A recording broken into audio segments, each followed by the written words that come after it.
Hey guys, Pawnce here on the PBE, here to show you a preview of the jungle plant system, which just went live today. So you guys might remember, right, I made an announcement about it, I made a little video about it. I will go over what the basics of it are, but then we're going to get into complicated stuff later on, so we're going to kind of go in order of easy to difficult. But in any case, just a quick recap here. These are blast cones. I'll hit one later, not right now, but if you hit it, you'll go flying away. Like a zig satchel just went off kind of thing. So as you can see, if I hit this, it actually shows you where you're going to go. So if I hit this right now, I would go there. If I were to hit that now, like there, I would go there. You have to auto attack it. You can't use abilities to do this. So that's the black cone, or the blast cone there. This thing here is the Scryer Bloom, which I'll show you guys by hitting in a moment. So basically, it'll, depending on which direction you're standing, you can shoot it off, and a big cone of vision will shoot out and reveal everything, including stealth stuff. And we also have the other one. Let's head over here real quick with Volibear. Here is the Scryer fruit, or not Scryer fruit, the honey fruit. So this is the thing you'll hit and it'll turn into little health things. Note this heals health and mana, so it's not just a health thing. Now, in terms of vision, you'll notice I see a bunch of these things on the map. That's because I've seen them once. So long as you've seen things once, or anyone on your team, so long as they've seen them once, you will permanently have vision of where all this stuff is. If you haven't seen stuff, notice I don't see anything on the enemy side of the jungle or on this side. I don't know where they are. Now, after you kill a plant, and it's just like its corpse is sitting there, after that goes away, eventually it'll decay after 3 minutes.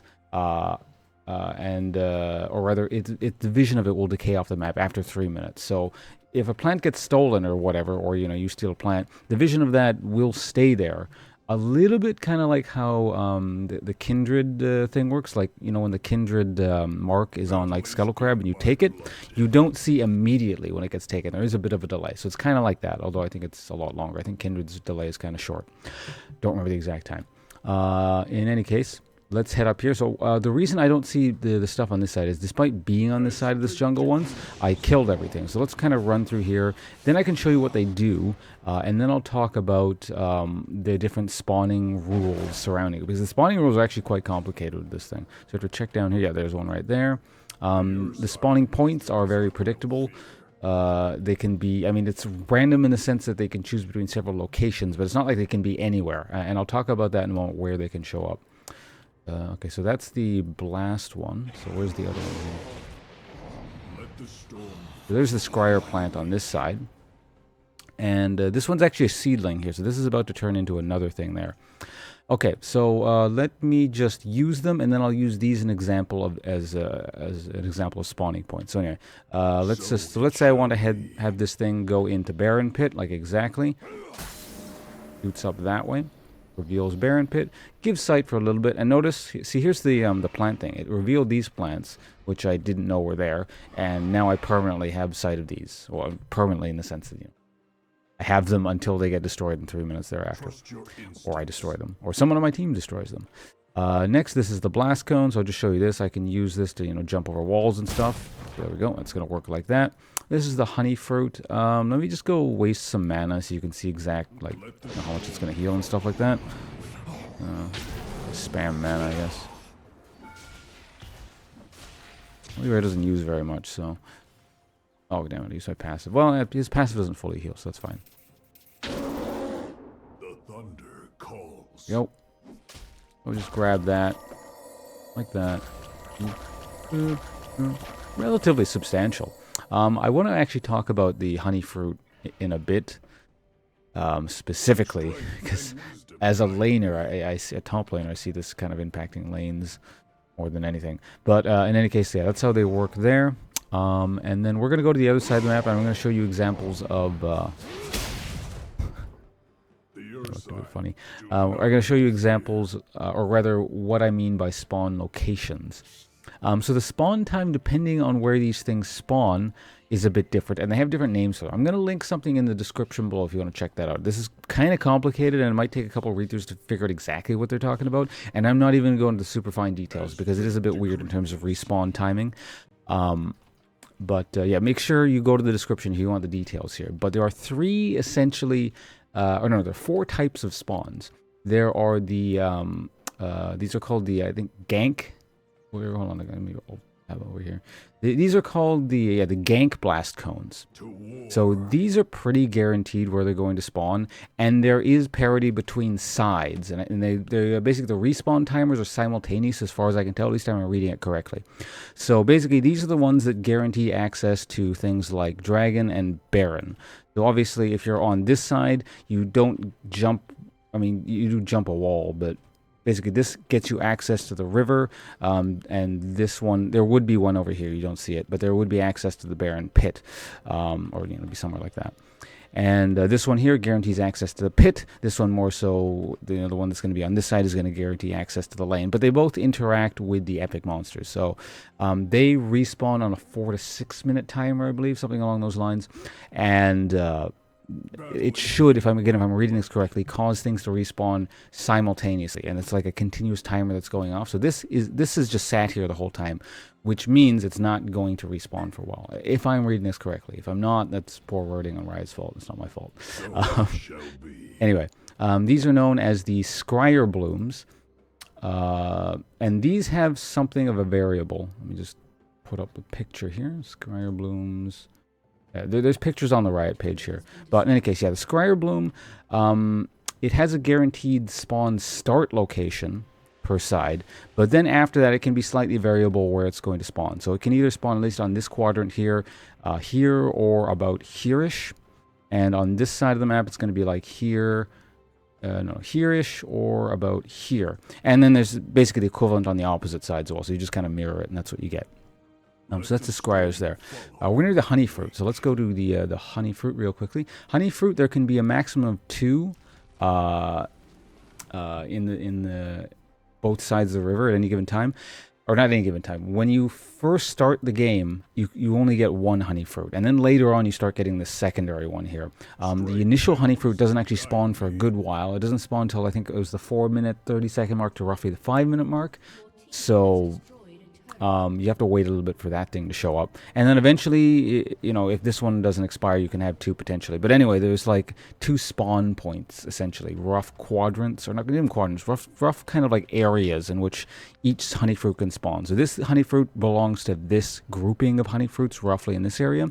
And this honey fruit roughly belongs to this grouping of honey fruits in this area. Now, as the game goes on, there's some late game honey fruits that get closer to the lanes. Early on in the game, this will not spawn. I'm not sure what the exact timing on it is, but yeah, later on in the game, they will start spawning like here and like all the way over here. But for most of the game, they're just going to be spawning like here and here kind of thing. And then this side of the map would be like here and here. So other than that, oh yeah, the other one we have, the other type of spawn is, again, it's another blast fruit. But there are 2 types of blast fruits, essentially. You saw one of them up here earlier.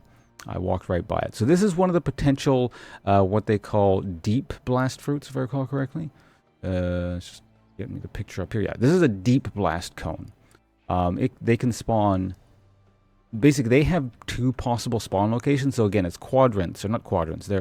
They're spawn groupings, like the honey fruit over here. So this one right here can spawn either here or down here, or and that's considered 1 spawn point.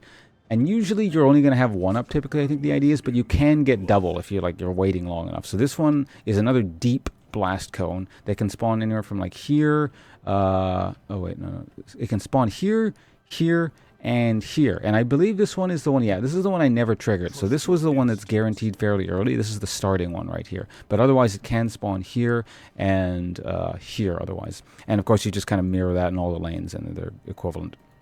Roughly. And if you want a detailed map of where all this stuff can spawn, again, check the description. There are very good pictures. I'm sort of showing you in a live game kind of thing, and I can move around, but there's actual pictures showing where all the spawn points are if you want to check that out. So the spawn timers on those are very weird, and if you want to get into the finer details, again, read the stuff. But basically it looks like they cluster a whole bunch of spawn times together. It generates a bunch of spawn times, and how quickly it's going to respawn every so often. It's like 4 to 6 minutes again, something like that.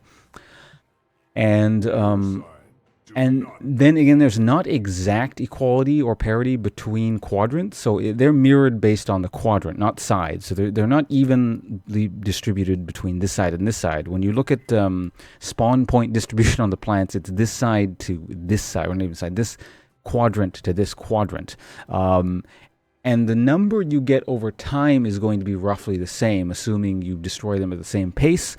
The respawns that you are allotted are going to, over time, basically be the same for this quadrant and this quadrant kind of thing. So there's not exact symmetry based on it, but you're theoretically supposed to be allotted the same amount. So that's how they're kind of balancing things in a sense.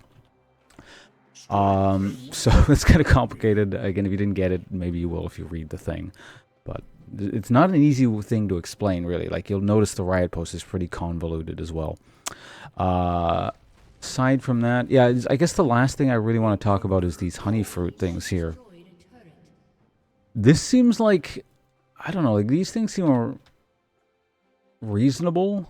These seem like they would have the most impact in the game. Coming from a top lane perspective, I mean, like, I have top laners. That's the kind of stuff I think about. So maybe, you know, there's a lot more stuff that other people want to consider. Why don't we just head up to the top lane so we can give a better example here. So yeah, again, like, people who play other roles might be a bit more excited or, you know, worried about these other things. My consideration here are the honey fruits. Mid lane as well, like, I suppose, because there is going to be one honey fruit, or there's supposed to be a honey fruit, like, over here somewhere. I think I destroyed it recently. It didn't respawn. Oh, it might have been the late game. I might have missed it. Anyway, all we need is one for an example. Oh, right, I killed that honey fruit. That's what that was. Yeah, I remember earlier in the video. So what I'm thinking is, a lot of times top lane, the ability to stay in lane and continue to abuse and sort of, like, just murder the same person over and over again, and you don't actually want to back, it's a fairly fine line whether or not you can stay and actually have to back, especially if you're mana dependent. A lot of times, you know, you're pretty healthy, but you're low on mana, and it's like, well, I don't have quite enough to stay around and kill this guy again, so I'm just going to back, and then the other guy kind of has a little bit of breathing room.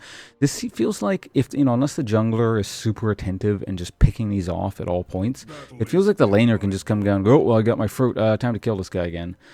And, I mean, granted, I don't necessarily mind that personally. I'm not snowball dependent, but I play, you know, a playstyle that's very aggressive. I get the person low, I either push them out of lane or I get the kill, and generally speaking, I win my lanes. So, you know, I'm just set to benefit from this personally, but, you know, at the same time, I realize it can be pretty frustrating. So it's kind of like the immediate example that comes to mind is when they initially nerfed Darius, and when they made it so his ult didn't. If you killed someone with it, the ult didn't fully come back. They made it so it had that refreshing timer, and then if the timer expired, it actually would go on cooldown. And the reason they stated for that is they didn't want Darius to kill you, and then when you come back, he kills you with his ult again. So, and I think that's the reason they've nerfed Riven in the past, so stuff like that. This just kind of seems like that. It's like it really, really helps a lane that's already winning, like, really win. So, but it'll be interesting to see how that works. Again, maybe the junglers just be super attentive and always pick these up.